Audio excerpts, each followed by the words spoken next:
1 Corinthians 10, Outline. This chapter has three main points. First, Old Testament examples. Second, flee from idolatry. And third, all to the glory of God. 1 Corinthians chapter 10. Moreover, brethren, I do not want you to be unaware that all our fathers were under the cloud, all passed through the sea, all were baptized into Moses in the cloud and in the sea, all ate the same spiritual food, and all drank the same spiritual drink, for they drank of that spiritual rock that followed them, and that rock was Christ. But with most of them God was not well pleased, for their bodies were scattered in the wilderness. Now these things became our examples, to the intent that we should not lust after evil things as they also lusted. And do not become idolaters, as were some of them. As it is written, the people sat down to eat and drink, and rose up to play. Nor let us commit sexual immorality, as some of them did, and in one day 23,000 fell.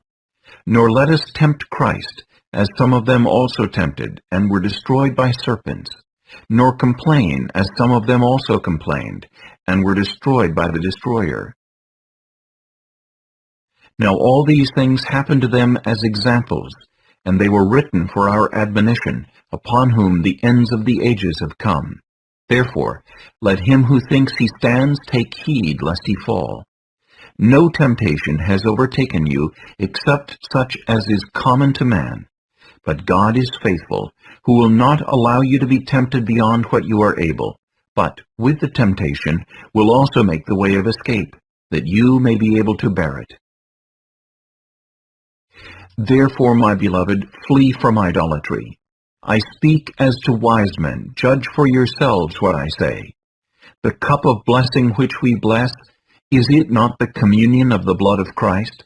The bread which we break, is it not the communion of the body of Christ?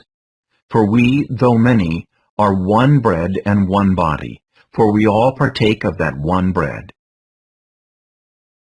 Observe Israel after the flesh. Are not those who eat of the sacrifices partakers of the altar? What am I saying then? That an idol is anything, or what is offered to idols is anything?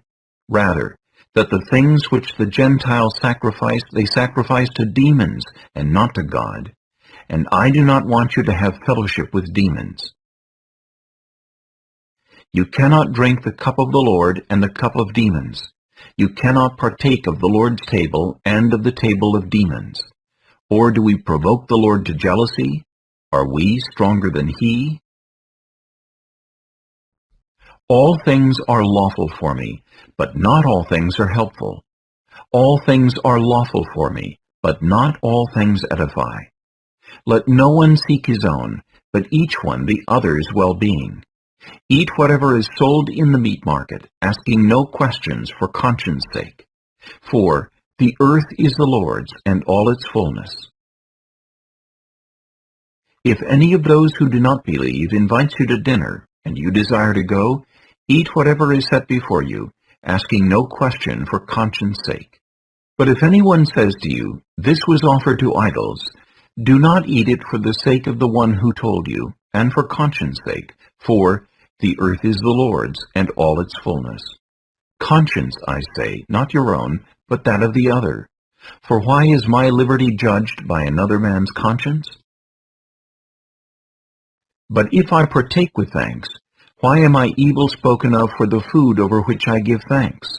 Therefore, whether you eat or drink, or whatever you do all to the glory of God. Give no offense, either to the Jews or to the Greeks or to the church of God. Just as I also please all men in all things, not seeking my own profit, but the profit of many, that they may be saved.